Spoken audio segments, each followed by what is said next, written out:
Recording in progress.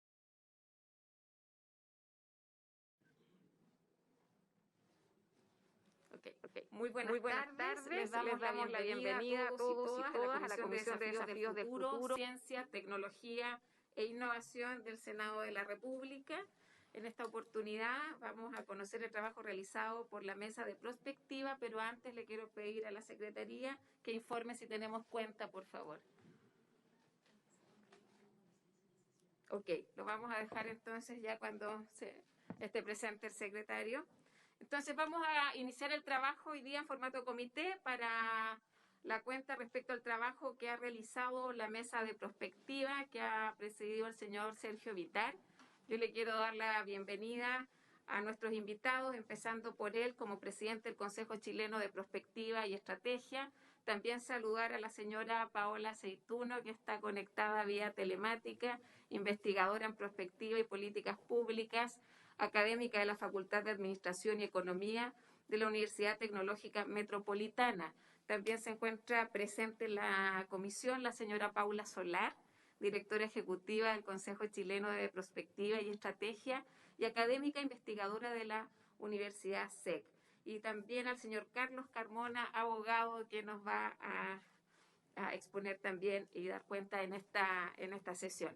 Le voy a dar la palabra al señor Sergio Vitar. Bienvenido. Muchas gracias, presidenta. Muchas gracias a los senadores, a la senadora Rincón, a los miembros de la comisión, a algunos amigos que están escuchando virtualmente. Tomaré unos breves minutos con el propósito solamente de poner al día para que ustedes sepan qué hemos avanzado, cuáles son las opciones y cuáles son las tareas que pensamos realizar posteriormente para culminar en el encargo que se nos ha hecho. El encargo que se nos ha hecho es de elaborar una propuesta de proyecto de ley que establezca una nueva institucionalidad del Estado para asumir las responsabilidades de los estudios de futuro, anticipación, estrategia para gobernar mejor. Desde el 9 de junio, donde se constituyó la comisión y se nos encargó presidir, con la colaboración muy eficaz de Carolina Muñoz y de las dos personas nombradas, Paula Solar y Paola Aceituno, que nos han ayudado a constituir dos comisiones, hemos realizado un conjunto de consultas para definir cómo hacer esta tarea, consultas nacionales e internacionales. Quiero explicar a ustedes que en este terreno hemos hecho un conjunto de reuniones, primero para escuchar a los miembros de la comisión que invitaron ustedes como Comisión de Futuro. Se escucharon, normalmente en estas reuniones, ustedes saben bien, lo primero son observaciones de carácter general, pero cuando hay que entrar y hemos pasado ya a la segunda etapa, hay que precisar. Hemos definido 3 etapas: escuchar lo general para fijar criterios, entrar a la discusión más específica de cómo hacerlo y qué tareas y qué contenidos y qué institucionalidad, y vamos a entrar pronto a la tercera etapa, que es darle forma legislativa a un proyecto de ley. En la primera fase hubo varias reuniones amplias de todas las personas que asistieron, incluso algunos propusieron reuniones específicas, como fue el señor Luis Lié, que organizó un seminario para escuchar las prácticas que se han empleado hasta ahora.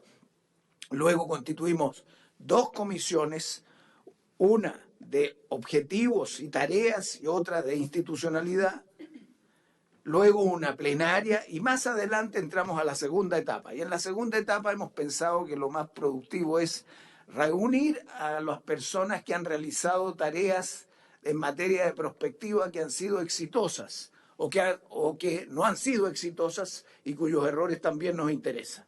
En tal sentido, hemos avanzado en materia de la cuenta que nos entregó de cómo se hizo el trabajo de esta comisión de ustedes por el ex senador Girardi, recogiendo toda la experiencia de cómo operó y cómo él cree que esto se puede potenciar. de Katy Villarroel, que ha sido la persona que a partir de 2005 ha estado realizando la coordinación del Consejo, que en su momento se llamaba CENIT, de Innovación y Desarrollo, y que después culminó el año 21, el año pasado, con la creación del Consejo de Ciencia, Tecnología, Conocimiento e Innovación, que está dentro de la Ley de Ciencia y Tecnología. Nos dieron una mirada de cómo han funcionado y cuáles son sus debilidades, nos sirvió mucho. Y luego entramos a preguntarnos cómo lo ven personas que han tenido posiciones de gobierno esta tarea. Y en ese terreno hemos hecho una sesión, Chadwick e Izaguirre, mirando desde dos puntos de vista de dos gobiernos distintos, las experiencias. Aquí tenemos ministro del Interior, ministro secretario general de la Presidencia, ministro de Hacienda, y a su vez Izaguirre cumplió la función de ser el primer presidente del CENIT, que se creó en el 2005 con el presidente Lagos. Luego avanzamos con el exministro Pacheco y el exministro Moreno, energía y obras públicas, para ver 2 ejercicios de proyección estratégica. Luego también avanzamos en la creación de la Agencia de Cooperación Internacional como una fórmula institucional que creó el presidente Elwin en la ley del año 90, en que se creó el Ministerio de Planificación y que después pasó a depender del Ministerio de Relaciones, y el ministro Moreno en lo que se hizo recién hasta el año 22 de obras públicas, cómo se hace una estrategia a largo plazo. Todos ellos han coincidido en que es necesario un órgano transversal de gobierno con capacidades para coordinar, vincularse con las distintas instituciones y darle un sentido con normas comunes a la tarea de mostrar futuro y que no quede radicado solo en cada ministerio. Luego lo hicimos con los exministros de Relaciones Exteriores, Muñoz y Felipe Larraín de Hacienda, para ver también sus experiencias. Avanzamos el mes de septiembre con 2 representantes de la Unión Europea y 2 representantes de Colombia, de la Dirección Nacional de Planificación de Colombia. Nos hicieron ver cómo están organizados, cuáles son los principios rectores y cómo han evolucionado. Y una de las más interesantes ocurrió el jueves pasado con el ex primer ministro de Finlandia, que además de haber sido primer ministro de Finlandia, fue presidente de su partido y además fue jefe de la Comisión de Futuro del Parlamento finlandés. De manera que nos pudo proporcionar la mirada desde distintos ángulos de cómo ellos han constituido el sistema que yo considero más importante hasta ahora a nivel mundial, o por lo menos de Occidente. Singapur es otro. Tenemos previsto para el próximo día 15, el jueves próximo, gobernadores. Hemos hablado con 3 gobernadores que estarán presentes aquí el día jueves para darnos la proyección de cómo ellos entienden que una institución de esta naturaleza tiene que tomar en cuenta el rol de la región. Y ahí se detecta, por lo demás, un cambio muy significativo. Y las demandas que van a venir de ahí, las tareas que van a asumir ellos con autonomía también son muy relevantes. Nos quedan pendientes España, que lo hemos solicitado, la labor que inició el presidente Sánchez. Luego tenemos pendiente Finlandia. Luego tenemos pendiente otras tareas. Una de ellas es el tema del Consejo de Transparencia. Hemos explorado también la idea de que nos expongan acá cómo ha funcionado el Consejo de la Transparencia como una de las modalidades. Y hay un conjunto de otros puntos a conversar. Quiero dejarles planteado la idea nuestra también, si ustedes están de acuerdo, es que queremos invitar a los expresidentes de la República, los 4 expresidentes de la República, que nos den una mirada de cómo ellos en su momento vieron la necesidad y cómo ellos sugieren una institucionalidad. Lo mismo respecto, si es posible, del presidente actual y en relación, como lo he conversado con el senador Chaguán, con el evento de enero de la Comisión de Futuro. Puede ser un momento también en que hagamos un balance de lo que tenemos y si es que el presidente Boric quisiera además señalar algunos criterios. Dicho eso, entre los criterios que hemos manejado está uno que es reconocer la experiencia chilena, no intentar el traslado de experiencias de otros. Por lo tanto, la experiencia ODEPLAN, MIDEPLAN, CENIT, Consejo de Ciencia y Tecnología, la experiencia actual del Senado, la experiencia actual de los ministerios, es una cuestión importante. ¿Qué conclusiones tenemos hasta ahora de principios rectores para el diseño? Lo que hemos concluido es que son pocos los ministerios que han hecho propuestas y las han implementado. Y el éxito radica en que han tenido equipos de estudio, pero además tienen el poder como ministro de hacerlo. Cuando coinciden las dos cosas, funciona. En otros casos, o no hay equipos de estudio, o cambian de ministro y el ministro siguiente no le da la misma importancia. Entonces, estamos frente a un caso que tiene éxito cuando se junta estudio y poder político, pero debilidad cuando entran los vaivenes y no hay continuidad y no hay perdurabilidad. Ese es un criterio importante. Además, estos ministros nos señalaron que cuando hicieron su labor no se conectaban con el resto porque no hay redes transversales. A pesar de que en la propia experiencia de cada uno de nosotros, como ministros, hay temas como el agua. En mi caso me tocó trabajar en eso como ministro de Obras Públicas. Tiene el tema agua y energía, agua y agricultura, agua y minería, y por lo tanto, si no hay una coordinación, agua y medio ambiente. Luego, una mirada parcial, otra conclusión que sale de esta reunión, no sirve, tiene que tener una mirada transversal y por lo tanto la ventaja de un órgano central. En todo este trabajo además surgieron otros criterios fundamentales que esta comisión tendrá que tener presente. Destaco los siguientes. Tiene que ser un diseño de sistema. Es decir, que mire el aparato del Estado y avance con un criterio también de vínculo con la sociedad civil y de plataforma para la interacción con los demás. Que tenga la función también de coordinar intraministerios y con los gobiernos regionales. Entender como otro criterio que esto es un proceso, no hay una forma fija, hay un inicio que tiene que tener flexibilidad a la ley para ir permitiendo una evolución en función de las prácticas y El otro criterio clave es que tenga apoyo del poder político. Y entonces la organización que se tienda tiene que tener una aprobación en su constitución y en la gente que la integra del Ejecutivo y del Parlamento. Y tiene que buscarse una fórmula que contemple aquellos. Luego, entre los criterios clave es creciente vinculación con la sociedad civil para ejercer una función de cambio cultural, de modo de pensar, de manera que esto sea un debate nacional y en los territorios. Luego, que una institución de esta naturaleza, ese es otro criterio que ha surgido, tenga una función de entregar información de los procesos globales y nacionales y de las propuestas a las direcciones políticas de los partidos, del Ejecutivo, de las distintas instancias, pero no entra en el diseño ni de la política ni en la aplicación de la política y en la implementación de la política. Eso corresponde a la autoridad política. De manera, hemos visto que cuando una institución de naturaleza entra en las decisiones políticas se debilita enormemente y cambian, y que tiene que ser hecho por ley. Han surgido en esta discusión 3 formas institucionales que tenemos que revisar y después tenerlas más precisas para someterlas a consideración de esta comisión, del Congreso en general y después del presidente de la República. Primero, que es un organismo público descentralizado.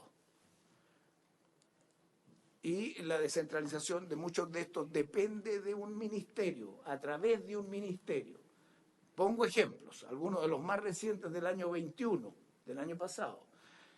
El Consejo Fiscal Autónomo,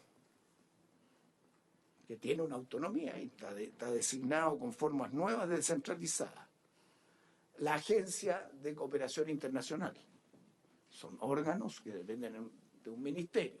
El mismo Consejo chileno, el Consejo que se formó recién de Ciencia y Tecnología con la ley del Ministerio de Ciencia y Tecnología, que tiene autonomía para presentarle al presidente una estrategia de ciencia y tecnología, pero tiene a su vez una dependencia del Ministerio de Ciencia. Ahí tiene ese es un tipo.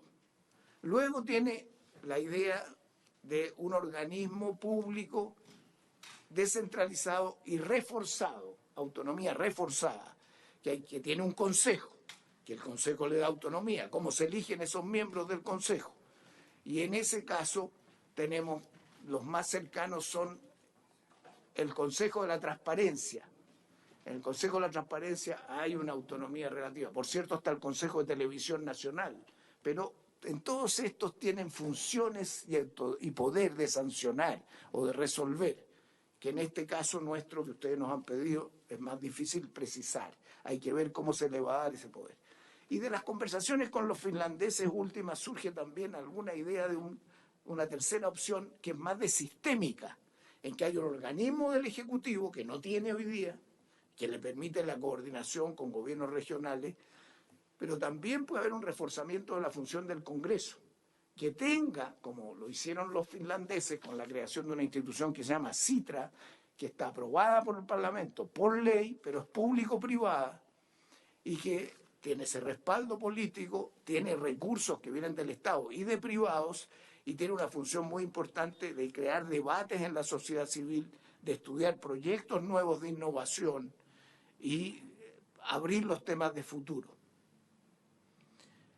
Y se ha planteado, por último, la idea de que esto esté en la nueva Constitución, que pueda haber alguna frase o definición en la Constitución sobre el rol del Estado y su responsabilidad con nuevas generaciones, con una mirada a largo plazo en materia de anticipación, estrategia y perspectiva. Entonces, esto hasta aquí es lo que quiero darles cuenta de lo que hemos avanzado. En octubre yo no estaré aquí, voy a estar 15 días afuera, que es una obligación que no puedo saltar, y la idea nuestra entonces en noviembre, lo que les mencioné respecto de los nuevos, de los presidentes de la República, que nos puedan orientar en esa dirección.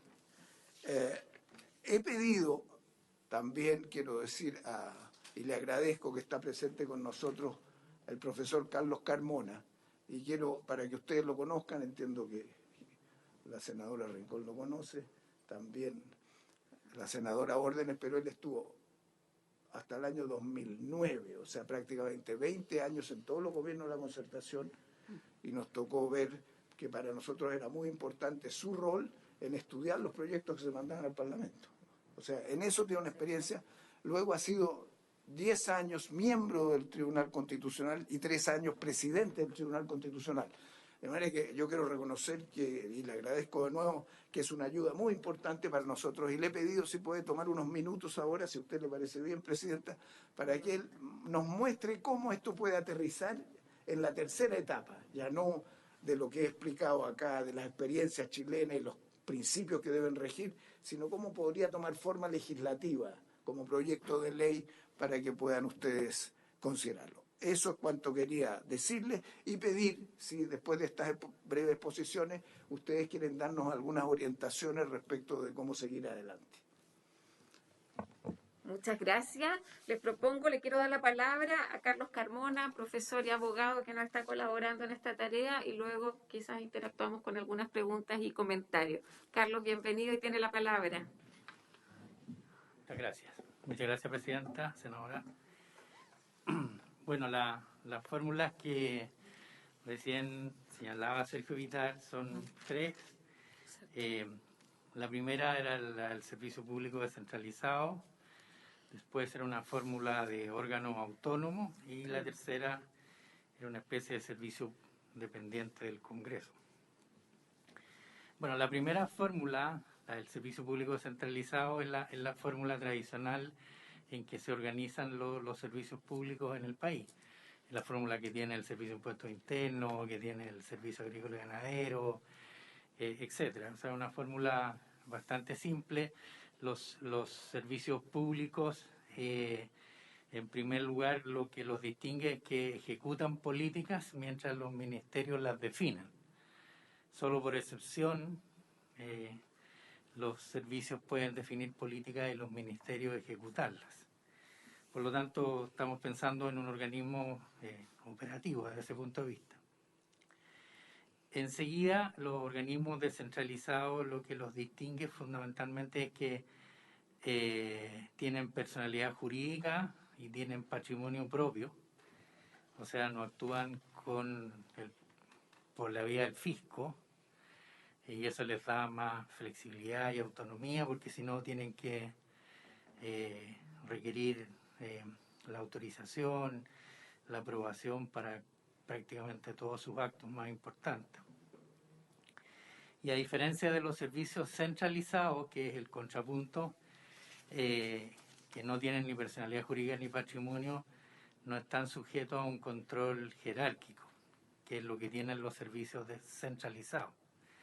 En los descentralizados, el control que tiene el presidente de la República respecto de ellos es un control indirecto, que se denomina de supervigilancia o de tutela, en que el presidente interviene en algunos actos de esos órganos, fundamentalmente en lo que tiene que ver con el presupuesto, con el nombramiento de la autoridad superior y mediante la autorización o aprobación de ciertos actos importantes del servicio, como puede ser, por ejemplo, la venta del inmueble, de un inmueble de la institución.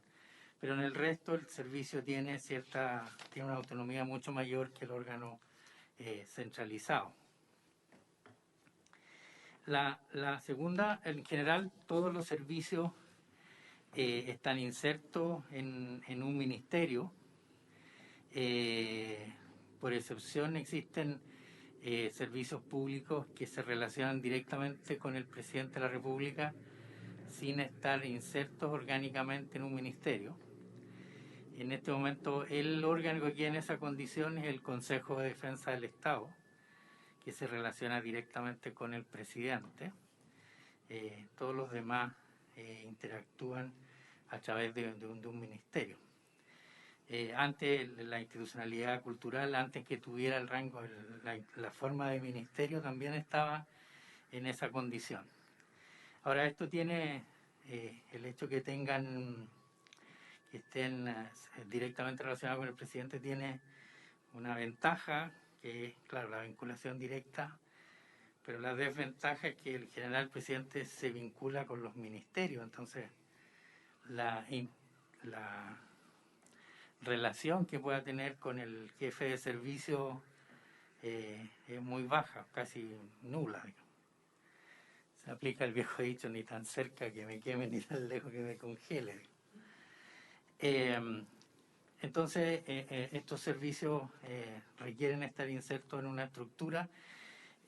Algunos servicios en el pasado, para darle relevancia, se les dio el rango de ministerial a la autoridad superior. Por ejemplo, la Corfo tenía ese estatus, y algunos ministerios en su origen, por ejemplo, la Secretaría General de la Presidencia, antes de ser ministerio era un servicio, y el jefe superior tenía el rango de ministro, hasta que el año 90 se transformó ya formalmente en un ministerio, y la institucionalidad ambiental pasó igual. Digamos, primero era un servicio público, la CONAMA, después se creó después esa institucionalidad se transformó y la autoridad superior tenía rango de ministro, y después pasó a ser ministerio. En cultura es lo mismo, claro. Entonces ahí depende de la decisión cuán relevante se le quiera otorgar. La ventaja de darle rango es que no se crea una institucionalidad de ministerio. Ya van 24 ministerios, que es una cantidad bastante apreciable, mucho, muy superior a lo que existen en la mayoría de los países. La segunda modalidad a la que se refería Sergio era la autonomía, los órganos autónomos. Y aquí hay dos modalidades. Una modalidad es la autonomía, llamémoslo así, constitucional, que es la que tienen ciertos órganos que están en la Constitución, como por ejemplo el Consejo Nacional de Televisión, la Contraloría General de la República, el Ministerio Público, el Servicio Electoral. Lo que distingue a estos órganos es lo siguiente. Bueno, además de que están en la Constitución y que se rigen por una ley orgánica en su regulación complementaria, es que, y por eso el nombre autónomo, es que no están ni siquiera sujetos al control de supervigilancia o de tutela propio de los servicios descentralizados. Y eso, por ejemplo, se refleja en que el Contralor, el presidente lo nombre y ya no lo puede remover. Y la mayoría de las estructuras de los órganos con autonomía constitucional más o menos siguen la misma regla, en que se les nombra por un periodo y esa autoridad el presidente no la puede remover, como puede remover a un jefe de servicio, salvo por procedimientos muy excepcionales, como es recurrir, por ejemplo, a la Corte de Apelación, en el caso del Banco Central, o para remover a la Corte Suprema tratándose del Ministerio Público, o la acusación constitucional tratándose del Contralor. O sea, tienen una autonomía bastante grande respecto del Ejecutivo. No tienen la subordinación, llamémoslo así, de la gestión gubernamental tradicional de un servicio. Esa es la autonomía constitucional, por tanto, para crearla hay que incorporar ese servicio a la Constitución. En la Constitución que se rechazó había una gran cantidad de organismos que tenían ese estatus. Por ejemplo, está la Defensoría del Pueblo, la Defensoría de la Naturaleza, el Consejo para la Transparencia pasaba a ser órgano constitucional, etc. Y luego, aparte de estas autonomías constitucionales, están lo que se denominan las autonomías legales. Se denominan así porque son técnicamente servicios públicos, pero a los cuales la ley les dio la máxima autonomía posible, manteniendo su naturaleza de servicio. Y eso se expresa en lo siguiente. Se expresa en primer lugar en que tienen, igual que todo servicio descentralizado, tienen personalidad jurídica, tienen patrimonio propio. En segundo lugar, los controles de tutela están muy atenuados. Por ejemplo, estos organismos normalmente tienen un órgano colegiado como órgano directivo, y ese órgano es nombrado por el presidente con acuerdo del Senado por un periodo. Ya no se le puede remover durante ese periodo, salvo por mecanismos de remoción que están radicados en los tribunales normalmente y por ciertas causales. Entonces eso les da una autonomía mucho más grande que la que tiene un jefe de servicio común y corriente, a la cual el presidente en cualquier momento le puede pedir la renuncia y cambiarlo. De ese punto de vista tienen una autonomía reforzada. Además, estos órganos tienen una autonomía de gestión, llamámoslo así, y esa autonomía de gestión se refleja en que su personal se rige por el Código del Trabajo, no por el Estatuto Administrativo, y por lo tanto no tienen topes remuneratorios para contratar a su personal. En consecuencia, le pueden pagar más de lo que se le paga normalmente a los funcionarios de acuerdo a la escala única de sueldo. Pero eso igual Hacienda lo controla por la vía de que pone un monto para remuneraciones, y ahí el servicio tiene que manejarse dentro de esos márgenes, pero no está predeterminada la remuneración, por lo tanto internamente se puede establecer remuneraciones diferentes, no uniformes como son las de la escala única de sueldo.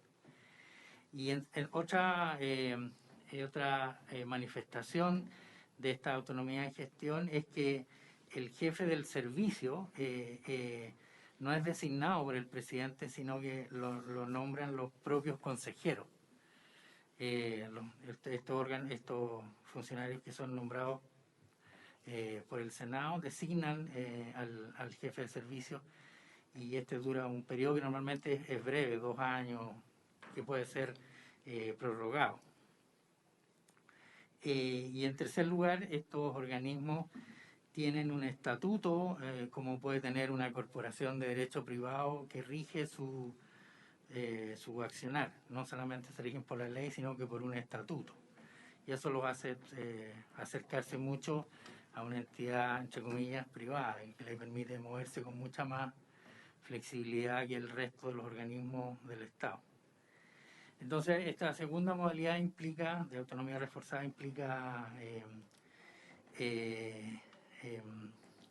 construir una entidad por ley y se le puede aplicar todo este sistema de autonomía legal al cual nos hemos referido. Y la tercera modalidad orgánica es el servicio dependiente del Congreso, que es algo bastante especial porque en el fondo el Congreso tiene muy pocos organismos, la biblioteca, etcétera. Son pocas entidades, por lo tanto sería una innovación. No es que no se pueda hacer, sino que no se ha hecho. Lo normal es que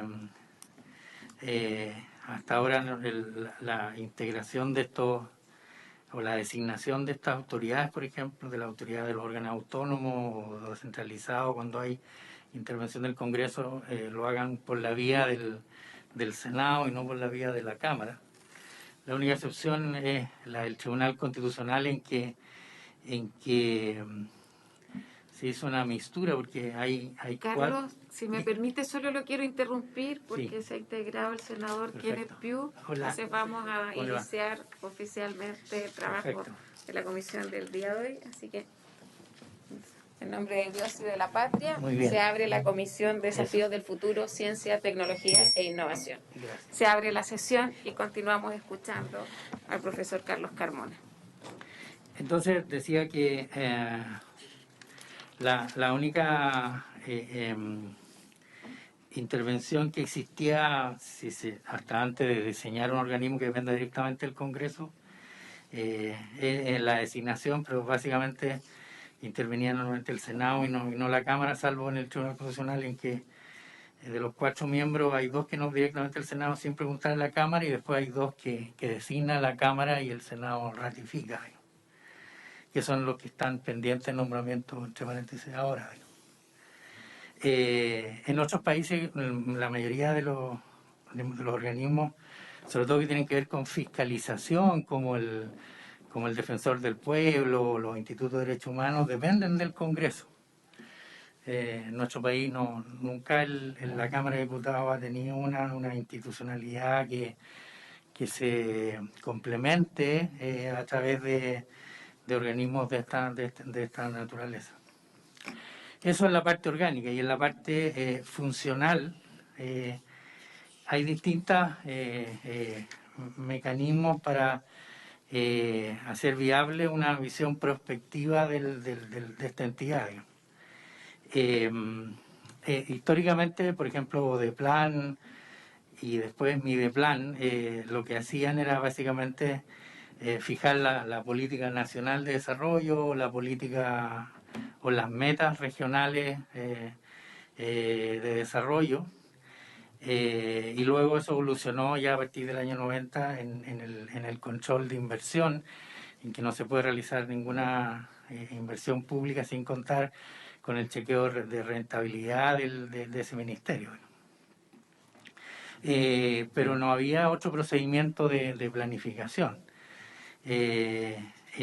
No es que no haya planificación en el Estado, hay algunos organismos que tienen esta lógica de futuro a través de planificaciones desde los planes reguladores comunales, pero en general el aparato público a través de una serie de instrumentos tiende más bien a la mirada de corto plazo. Por ejemplo, el propio presupuesto que dura un año afecta mucho la visión de largo plazo. Lo mismo la alta dirección pública, que es el mecanismo de designación de los jefes superiores de los servicios, son designados por 3 años, eventualmente prorrogable por otros 3, pero también le da un horizonte corto, claro. Entonces, eso obliga a diseñar un instrumento que lo permita hacer. Entonces, en esta lógica gradual a que se refería Sergio, a lo mejor hay que pensar en un instrumento que puede ser muy simple al principio, pero muy uniforme, que son las metas obligatorias de todos los servicios que se fijan año a año y que están asociadas a renta. En que tú le dices a los servicios que ese año tienen que, por ejemplo, los servicios se pueden comprometer a rebajar las colas, a rebajarlos, y en el fondo reciben al final del año, si han cumplido esa meta, un incentivo remuneratorio. Eso se evalúa por un panel externo Entonces, si tú metes ese instrumento, puede ser algo simple al principio, hasta que ya se diseñen las metodologías y se estandarice para meter la visión de largo plazo de los servicios y de los ministerios. Porque los instrumentos estratégicos, llamémoslo así, que tienen hoy día el aparato público, como es la rentabilidad social, la inversión pública o el presupuesto, son instrumentos muy precisos, muy bien regulados. Entonces, para que esto funcione, necesitas diseñar llamémoslo así, un trámite, un instrumento que en el pasado, cuando existía Odeplan, eran las metas y los planes de desarrollo, y eso tiene que ser reformado por otro instrumento semejante o distinto. Y en segundo lugar, para los efectos de la coordinación, bueno, hay distintos instrumentos. Un instrumento orgánico son los comités interministeriales a que se refirió Sergio, que tienen la ventaja que permiten que todas las autoridades relevantes en un sector determinado puedan participar en una decisión. El punto es definir la dificultad que tiene esto, es que como este es un asunto que cruza todo el aparato, en el fondo hay que definir qué ministerios van a estar ahí, a pesar que la decisión va a terminar vinculando a todo el resto del aparato.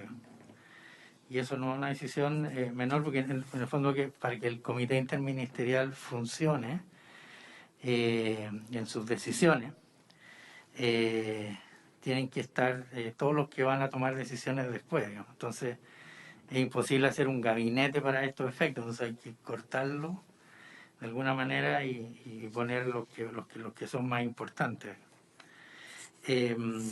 Después están los instrumentos procedimentales, llamémoslo así, que son los informes que se necesitan para obtener ciertas aprobaciones o autorizaciones propias de la administración,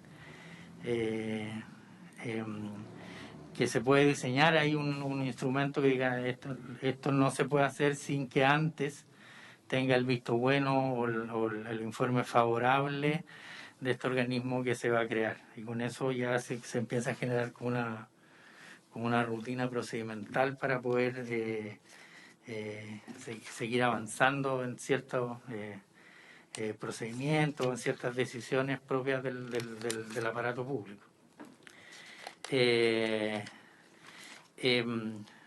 Después, no, yo lo dejaría hasta ahí. Sí, porque después está la fórmula privada, que era lo que dijo Pacheco, que era la fundación, digamos. Si quieren le explico, digamos, en 2 palabras. Ha salido el tema de la Fundación Chile. Claro. Por los finlandeses, que tiene este instrumento creado por el Parlamento, pero tiene autonomía. Entonces la Fundación Chile. O un consejo tipo transparencia, que no estando en la Constitución tiene autonomía, pero tiene poder de acción. Entonces, esto nos ha aclarado mucho. Muchas gracias. Solamente quería agregar esos 2 ejemplos. Sí.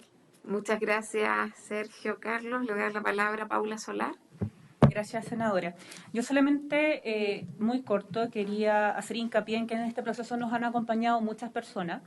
De hecho, tuvimos al mismo senador Cruzcoque de la comisión, que nos estuvo presentando de su experiencia, pero también exministros como el exministro Moreno, Chadwick Larraín, por un lado, y por el otro, a los exministros Muñoz, Izaguirre y Pacheco. Dicho eso, todos, tanto ex tomadores de decisión actuales, así como organismos de la sociedad civil y de las universidades que nos han acompañado en este proceso, tienen la gran preocupación de que esta nueva institucionalidad pueda tener un equilibrio real entre autonomía y entre poder de incidencia. Y en eso se ha basado gran parte justamente de la discusión de poder definir el mejor organismo que nos ayude a poder cumplir con esta tarea. Pero además hemos hecho institucionalidad comparada, viendo, como decía muy bien Sergio, qué es lo que había pasado en Chile anteriormente, así como lo que ha pasado con otros países en donde ha sido súper importante el apoyo de la Biblioteca del Congreso.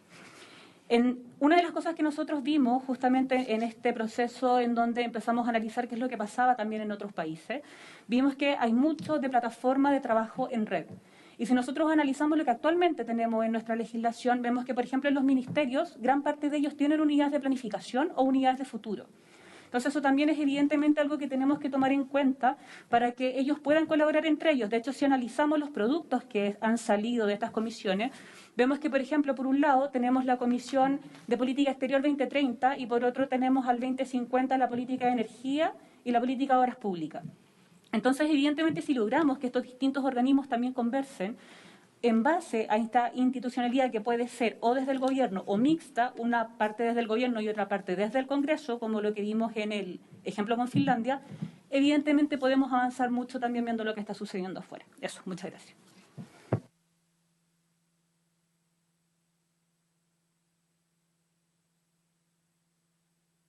Le agradecemos ahí a Paula Solar. Yo quiero recoger parte de lo que ustedes nos han planteado. En primer lugar, a nombre de la comisión, agradecerles por el trabajo realizado. No es sencillo, que además estamos empezando de una discusión mucho más general para ir esbozando lo que ustedes nos plantean, que son ciertos criterios para terminar en un proyecto de ley y en una institucionalidad. O sea, yo creo que este país ya requiere con urgencia una institucionalidad en esta materia y creo que compartimos que tiene que ser transversal, que tiene que tener una mirada a largo plazo. ¿Cómo logramos este equilibrio? Porque si no tiene prioridad en las agendas políticas, pero no dependencia de gobiernos específicos. Por eso, ¿cómo cruzamos esto con la mirada a largo plazo y garantizamos la autonomía de una institucionalidad en esta materia? Y en ese sentido yo les tengo alguna, lo voy a decir por una experiencia en particular, que no puede ser quizás símil, pero cuando trabajamos la Estrategia Digital Chile 2035 y en las experiencias que revisamos, yo creo que siempre hay experiencia anterior y por eso valoro mucho el trabajo que han realizado escuchando a otros. Y entiendo que está pendiente el trabajo con exautoridades como expresidente de la República y el propio presidente Gabriel Boric. Muchas de estas estrategias en contenido tenían grandes fortalezas y no cambiaban tan sustantivamente una de otra, pero muchas terminaban en el comité interministerial. Entonces, lo que yo observé, el carácter exclusivamente público, yo me inclino por figuras de la alianza público-privada, entonces hay que preguntar su opinión en eso, porque lo que observamos en ese ejercicio, me acuerdo que son estrategias públicas que terminan generalmente en comités, en instancias interministeriales, o en instancias exclusivamente privadas, que también fueron buenos ejercicios, pero cuando estos dos mundos no conversan, la verdad que cuesta también coordinar acciones que sean más estratégicas. Entonces, preguntarle su opinión primero en esa materia, porque en las figuras que ustedes plantean, que va a ser una decisión, yo entiendo, la segunda etapa. O sea, acá estamos viendo si un organismo, ustedes hablaban de una agenda, o sea, un organismo público descentralizado, un organismo público descentralizado reforzado, esta figura más como el modelo finlandés. Y probablemente van a surgir otras, porque entiendo que algunos expositores también las plantearon, pero más allá de esta figura, lo otro, el tema presupuestario quizás no es, pero yo lo que también observamos que países que avanzaron en agendas digitales, más allá del contenido, lo pusieron en la agenda política como prioridad y le pusieron presupuesto. El caso español. El caso español, su Carta de Derechos Digitales, la Agenda Digital 2025, planes y presupuesto. Y alianza público-privada. Y nosotros seguimos un poco ese modelo porque nos hizo sentido el resultado. Entonces, si estamos hablando de desarrollo, del futuro de un país y análisis de perspectiva, que me parece mucho más estratégico, sí, les hace sentido esa figura porque el profesor Carmona también nos plantea el tema, yo entiendo que son los programas de mejoramiento de la gestión en el marco de la modernización del Estado, ¿verdad? Esos programas, por ejemplo, en el tema de género fueron bien estratégicos porque se los sacó de una institucionalidad que ese tiempo era el CERNAM y obligó al INDAP, a Cercotec, a todos a mirar sus políticas públicas y enfoque en género. Mi experiencia en eso sí es que por no perder el incentivo económico, a veces las metas eran muy, diría que no eran metas fuertes o estratégicas. Entonces, yo no sé, a mí me gusta esa figura para comenzar, por ejemplo, porque transversaliza inmediatamente el objetivo. Entonces, quizás puede ser una forma de empezar a nivel público en eso, pero solo colocaría por experiencia que tienen que ser metas ambiciosas también. Yo creo que el gran déficit de los PMG actuales, que además creo que hay que revisarlo, o sea, yo pondría PMG quizás en tema de cambio climático, en los temas que hoy día están en energía, no sé, que están condicionando el desarrollo del país. Pero solo eso, de verdad, agradecer mucho el trabajo que están realizando y claramente necesitamos una nueva arquitectura en esta materia, así que la segunda etapa va a ser fundamental y esperamos tener prontamente una iniciativa legal en esta materia. Gracias. Senador Piu, pidió la palabra. Muchas gracias, Presidenta, por su intermedio saludar y agradecer las exposiciones. Debo decir que me gustó mucho haber participado en la sesión anterior con el anterior primer ministro de Finlandia. Sergio, fue una muy buena iniciativa. Finlandia es un referente que nos puede ayudar bastante a definir este complejo escenario de tener autonomía, pero también el poder ser vinculante. Vinculante en Chile es ley de presupuesto. Si las acciones no llegan a la ley de presupuesto, no vamos a ser vinculantes. Curiosamente, y la presidenta lo señalaba cuando vimos esta estrategia Chile Digital 2035, está en el capítulo 6 puesto un modelo que lo pueden ustedes revisar, de cómo alinear una visión política, un acuerdo político a largo plazo, en este caso 12 años, con planes de gobierno para hacer finalmente la bajada a la ley de presupuesto anual. Vale decir, tenés 3 horizontes: el corto plazo, el año; el mediano plazo, el plan del gobierno, 4 años; y el largo plazo, 12 años. Porque si queremos construir algo tenemos que ponernos metas concretas, ¿no? El futuro se puede construir, pero eso requiere acuerdos políticos importantes. Y ese, yo diría, el por qué tiene que esto estar radicado en el legislativo, no menor, es donde aquí se logran los grandes acuerdos que trascienden a los gobiernos de turno. Ese es el sentido por qué el Senado se elige solo la mitad y la otra mitad continúa. Permite que los acuerdos políticos trasciendan. Esta comisión así lo ha logrado y ha instalado varios temas. ¿Quiénes tienen en estos momentos una capacidad para definir un futuro acordado políticamente vinculante con presupuestos plurianuales? Es la defensa. En la defensa, el mecanismo de financiamiento de capacidad estratégico habla de 4 años que ya están financiados y siempre se discute el 5.º año. ¿Y para qué? Para que tenga que salir de la discusión del gobierno turno. Entonces la pregunta es, ¿será un buen modelo? Porque ese lo hemos acordado, o sea, funciona. Pero no para todos. Hay ciertas cosas que los planes de gobierno tienen que tener ciertos énfasis, pero hay ciertos compromisos que trascienden que sí tienen que tener. Y esto muy relacionado con ciertos derechos que tienen que estar debidamente garantizados pero financiados. Por ejemplo, al de la vivienda digna propia, que es maravilloso. Eso puede trascender en los gobiernos de turno y se puede hacer perfectamente el plan para poder avanzar, para crear un futuro que es visible. Los futuros, cuando uno los construye con maquetas, los puede ver. Es lo mismo en la calidad de vida de las personas. Cómo generar ese futuro que queremos alcanzar. El desafío es grande, ejemplos hay muchos. La legislación comparada, la experiencia comparada. Yo cité, eso solo para traerlo a colación ahora, en la reunión con el ex primer ministro, la experiencia argentina. Los argentinos hablan de los parlamentarios mandato cumplido y los tienen pensando. Y el análisis prospectivo lo están haciendo ellos, que se vinculan con la sociedad civil, que están con más tiempo que el parlamentario que está dedicado a la labor legislativa, a la labor territorial que le consume gran parte del tiempo. Entonces, esa capacidad que ellos tienen a mí siempre me ha llamado la atención. Argentina tiene visión estratégica a largo plazo. Recordemos solamente el desarrollo de la Patagonia, Ushuaia, cómo fueron capaces de transformar una colonia penal en la puerta de entrada a la Antártica. Una visión de Estado importante que trascendió muchos gobiernos y finalmente, con todos los problemas que tenían, lograron generarlo. Eso es lo que nos falta, tener continuidad, visión, un grupo, capacidad para poder influir, pero si es vinculante es mejor. Por lo pronto, buscar la influencia. Yo creo que ese es el primero de los elementos. y que se reconozca la importancia. No podemos no tener algo que nos indique hacia dónde tenemos que ir y que nos ayude para ver si efectivamente toda la política pública que estamos haciendo en diferentes lugares se conecta y puede salir adelante. Ese es un gran desafío y concuerdo, es en red, esto funciona, mucho trabajo en red que tiene que estar conectado y es parte de una transformación que estamos esperando el Estado. Le dimos a la ley 21.180, transformación digital del Estado, 6 meses de plazo para que comience en enero del próximo año. En 5 años se tiene que alcanzar cosas que son bien importantes y probablemente esta sea la espina dorsal de la transformación de un Chile del futuro.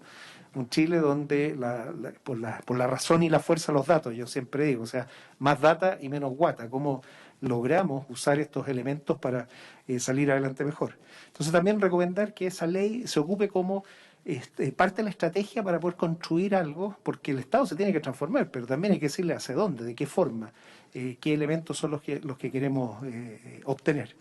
Yo por lo pronto, Presidenta, realmente impresionado de lo que han sido capaces de hacer cuando partimos pidiendo que esto ocurriera este año. Había salido de una conversación sostenida en un medio, en un radio, se hizo realidad, demostrando que en Chile hay capacidad, hay conocimiento, que es un área en la que podemos perfectamente destinar recursos, personas, para dejar algo que sea permanente. La permanencia es bien importante, están los costos de operación, de sostenimiento, pero que sea vinculante. Si no logramos que sea vinculante, va a ser un think tank más que está produciendo papers y que finalmente no afectan, no mueven la aguja en la política pública.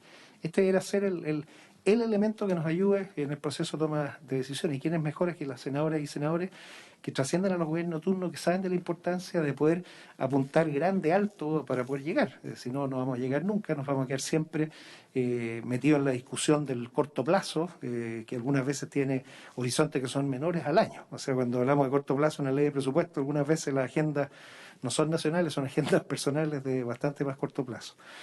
El felicitar y esperar que ojalá esto lo podamos transformar en algo que el actual gobierno lo valore y lo instale. Aquí necesitamos que el Ejecutivo valore un instrumento de esta naturaleza y buscar la figura y la fórmula.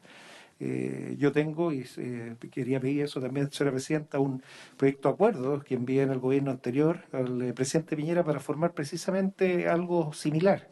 No es esto, pero sí poner de acuerdo en planificación estratégica. Así que pedirle a la Secretaría, si es factible, le haga llegar el proyecto de acuerdo que se envió para que también lo tengan de referencia y vean que esto ha estado presente en la agenda, que lamentablemente no le hemos podido dar la fórmula para resolverlo. Muchas gracias, Presidenta. Bienvenido, Presidente en ejercicio también. Muchas gracias y junto con dar las excusas por estamos medio en un proceso complejo, intenso, y además quiero dejarme de manifiesto mi compromiso con el trabajo que está haciendo Sergio Vitar. Quiero agradecerte, Sergio, por el tremendo empeño que estás poniendo justamente para poder sacar adelante la nueva institucionalidad que esperamos pueda cumplir con este fenómeno de generar perspectiva y creación de futuro en nuestro país. Así que junto con homenajear el trabajo consistente, profesional, disciplinado que está realizando Sergio, te dejamos con la palabra para que puedas resolver las consultas que se han formulado. Bueno, muchas gracias, presidente. Una primera duda que tenemos, y aprovecho de preguntarle ahora, tal vez para nosotros es mejor presentar opciones.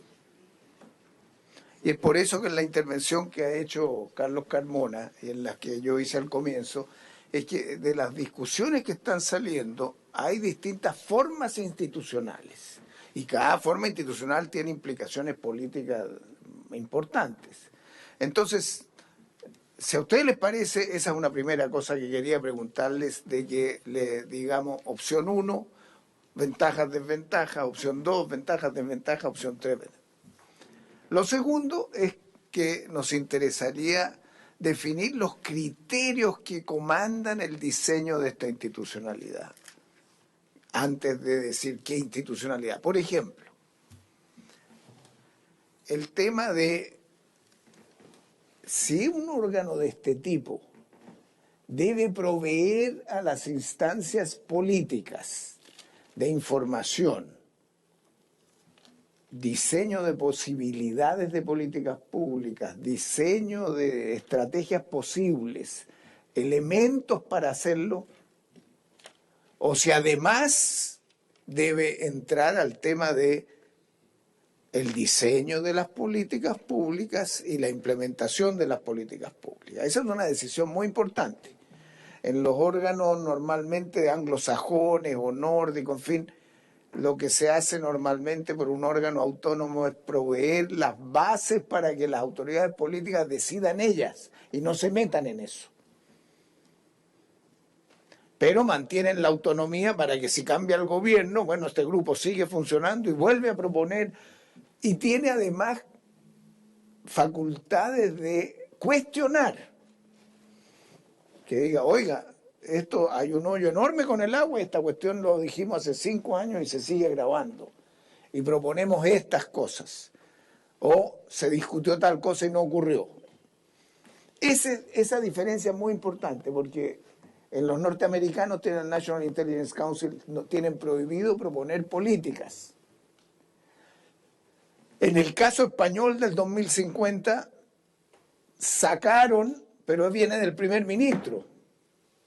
Y entonces se armó un despelote político, porque la oposición le dijo, bueno, ¿y qué está preocupado usted del futuro y no resuelve estos problemas de ahora?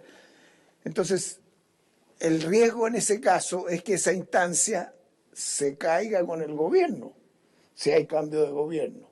¿Cómo mantenemos la autonomía para que pueda seguir haciendo eso? Entonces, esa separación de lo que es propiamente político, de lo que es la labor de proveer estas capacidades, es muy importante. La otra es una tercera cuestión, es lo que estaba diciendo Paula también de las plataformas. En todo lo que hemos visto, y los finlandeses fueron muy claros en eso, y los de la Unión Europea la semana anterior igual, crecientemente se requiere para dar peso, apoyo político, que la ciudadanía comparta, que no es solo de arriba abajo, sino de abajo arriba.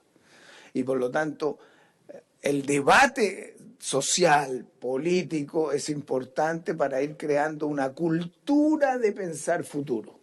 Entonces, hay 3, 4 cosas que se las podemos poner sobre la mesa y que el despeje de esas dudas nos permite avanzar más rápido en cuál es la institucionalidad específica del set de institucionalidades.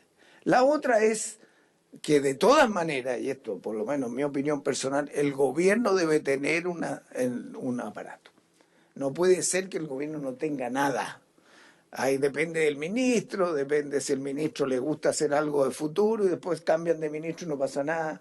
O se hace solo a nivel de un ministerio y no hay transversalidad ninguna. Entonces, yo creo que una primera conclusión es que debe haber algo. Y que ese algo debe tener una capacidad de intraministerial, de empujar a los ministerios a tener equipos de futuro y a las gobernaciones, porque lo que estamos viendo es que los gobernadores están avanzando más rápido de lo que está avanzando el centro. La inercia central es mucho más lenta que la capacidad de innovar de los gobernadores. Entonces ahí vamos a tener una brecha. Entonces, pero necesitamos algo en el gobierno. Pero también necesitamos algo que tenga capacidad de dialogar con la sociedad civil, con los empresarios, con las empresas, con las universidades, que puede ser lo mismo, pero puede ser distinto si tiene más autonomía. Y lo tercero es una pregunta nueva que surgió aquí y que surgió también de los finlandeses. El Parlamento no tiene órganos de este tipo, creados por ley. La biblioteca, Carlos hablaba de la Biblioteca del Congreso Nacional. Es un servicio creado por el Congreso Nacional. Puede tener el Parlamento, y inventamos ahora otro servicio, y en ese caso que una ley no solo se refiera a un organismo, sino que hable de un sistema y tenga algo en el gobierno, en el Ejecutivo, y otra cosa que lo haga el Parlamento, aunque no sean de inmediato, pero que plantee la idea de plataforma, de gobernaciones, y que tiene un órgano del sector público, como el gabinete del primer ministro finlandés. Ellos elaboran una propuesta, y lo dijo este hombre, a los 2 años del gobierno lo mandan al Congreso. El Congreso lo revisa, tiene sus propios equipos, lo estudia y rediga, esto no me gusta mucho, esto sí me gusta, y el gobierno lo toma en cuenta. pero tiene una mirada de largo plazo y que se va cada 4 años restableciendo y avanzando. Entonces, tenemos sistema. Podríamos pensar de antemano, no crearlo todo de una vez, pero decir, vamos a tener algo en el Parlamento, vamos a tener algo en el Ejecutivo, vamos a tener la promoción de unidades de futuro en las gobernaciones, o en algunas gobernaciones. Entonces, están esas 3 formas. Hacemos una cosa reforzada con la autonomía reforzada, hacemos una cosa más sistémica. Senador Pío. Muchas gracias. Bueno, este es precisamente el debate que tenemos que dar. De aquí aparecen entonces algunas tareas que nosotros tenemos que precisar. Hay ciertos tiempos también, y Finlandia así lo dijo, 2 años ellos esperan para estar en conocimiento, y después se elaboran en ciclos de gobierno de ellos, de 4 años. ¿Esto por qué? Porque hay una tendencia que yo he visto a siempre tomar ciclos de 5 y 10 años. La planificación de 10 años, las décadas, venía de los antiguos sistemas soviéticos que iban a estar siempre, o sea, se usaban los 10 años porque daba lo mismo. Y yo creo que tenemos que discutir temas que son primero de plazo, o sea, qué plazos políticos se pueden establecer para poder delinear un mecanismo. Es un mecanismo perpetuo, que se vaya revisando y que se vaya viendo. Efectivamente, los gobiernos regionales están por ley en estos momentos haciendo algo que se les pidió nuevo, incluso las estrategias regionales de conocimiento e innovación, que no las tenían antes, y están viendo cómo usar su espacio físico, sus laboratorios naturales, para poder evitar la pobreza de las regiones, que es cuando el talento se va de la región. Y la región tiene riqueza, que es sus talentos, y pierde ese talento cuando el talento se le va a Santiago o al extranjero, y las regiones se empobrecen. Entonces, el tema está todo conectado, ¿no? No se pueden tomar cosas aisladas, no pueden ministerios trabajar solos, no puede tampoco el gobierno regional trabajar solo. Y ahí es donde tenemos que alinearnos, o sea, esa es la visión. Sin lugar a duda, el Senado tiene la capacidad de ver, trascender al gobierno turno, al menos la mitad de los senadores y senadores electos, y eso permite que se pueda construir algo. Pues también nosotros tenemos que definir de qué forma. La BCN tiene la asesoría técnica parlamentaria, ese es el grupo especializado que nos hace un trabajo de calidad. Uno pide legislación comparada y la ATP entrega exactamente lo que uno quiere, pero no tenemos visión prospectiva, o sea, no hay cómo. Probablemente una fórmula podría ser generar esa unidad, podría ser una forma para poder trabajarlo. O lo otro que también se ha visto es, dependiendo de la naturaleza del diseño que construyamos, generar instancias supraministeriales. Y cuando yo hablo supraministeriales, los council que ocurren, que es muy de anglosajón, porque se necesita una mirada que mire arriba de los ministerios, sino cada ministerio va a estar con su chimenea. Entonces también, ¿qué órgano de ese nivel deberíamos tener para poder ayudarnos a conectarnos? Si no, vamos a estar con la hipnosis de lo inmediato, dedicados a resolver los problemas, la contingencia, y vamos a estar metidos en el ciclo del presupuesto anual, pero con la visión anual de los problemas, ¿no? Para ver si efectivamente estamos llegando donde queremos llegar.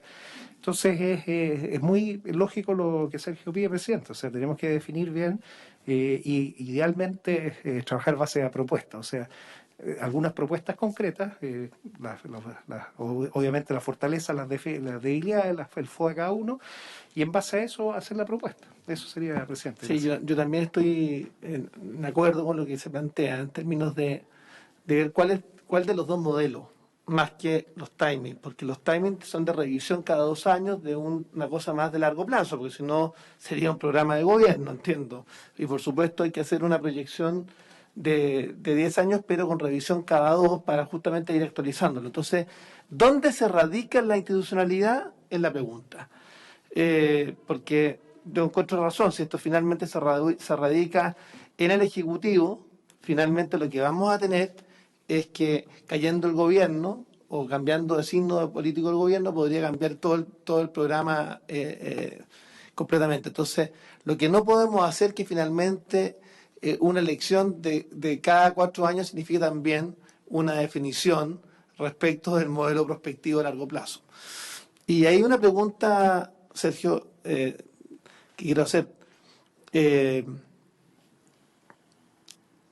los países para poder prospectar requieren también estabilidad institucional y requieren también un acuerdo y un pacto de convivencia respecto de su marco.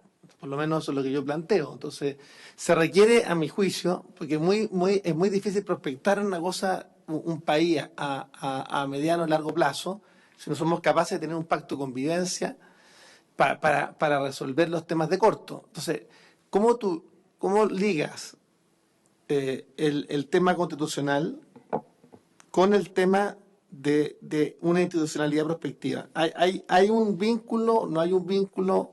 ¿Cuál es tu opinión? ¿Cómo poder sortear esa dificultad? A lo menos. Y aprovecho de saludar a Carlos, que es un portento, porque lo que llegaba al Parlamento pasaba por el lápiz de Carlos, y también a Paolo Aceituno y a Paula Solar, que están a cargo de las subcomisiones. Sergio. Las preocupaciones ahí son, veamos el tema constitucional. Estábamos conversando con Carlos recién, tú lo planteaste la otra vez en la reunión con el finlandés. Sí. ¿Podemos poner en la Constitución una frase? Se puede. Una frase que diga, y me estaba explicando Carlos dónde puede ir, en el que se planteen la función del Estado de anticipar como responsabilidad de Estado, de proteger los derechos de las nuevas generaciones, es otro tema que puede ir en los derechos, de coordinar la sociedad entera del Estado y la sociedad civil para buscar grandes acuerdos estratégicos. Se podría poner 2 líneas. Entonces es una cuestión a considerar. Que yo sepa, no conozco de ningún país que tenga en su constitución esto. Pero lo nuevo es que en el último documento de las Naciones Unidas que preparó el secretario general actual, que se llama Our Common Agenda, está planteando el diseño de varios instrumentos dentro de las Naciones Unidas para anticipar los riesgos, que está pensando en un encargado de las Naciones Unidas para promover la perspectiva en el mundo y el debate. Uno de la juventud se está planteando una persona encargada de ver cómo los jóvenes empiezan a mirar y participar más activamente en el futuro. O sea, hay movimiento hacia instancias de esa naturaleza.